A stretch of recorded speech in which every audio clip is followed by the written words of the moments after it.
Ito, ang brand nito ay, ang brand nito? Finisher. So, 61K lang naman pala to. Eh, ang problema nito, tumutunog, tapos nawawala, tutunog, nawawala. Hindi consistent, malakas, mahina.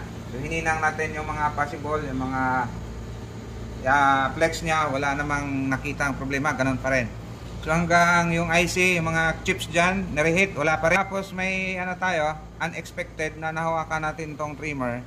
Yan, pag idiin, tuloy-tuloy. Pagka bitawan, nawawala. So, hininang natin yan. Ayun, pinakahuli. Last option. So, hininang natin at yan, i-mount natin. Testing natin kung tuloy-tuloy ba. Kaya pala gustong ipagawa ng may-ari dahil maanghang palang presyo nito. Testing! Hello. Hello. Hello. Hey, hello, sound. Oh. Hey, sound check. Mic test. Ayan, okay na to. Kasi kanina, pagka pinilipit, humihina, lumalakas. Ngayon, okay na. Hey, hello. Hey, sound. Hello. Hey, sound. Hello.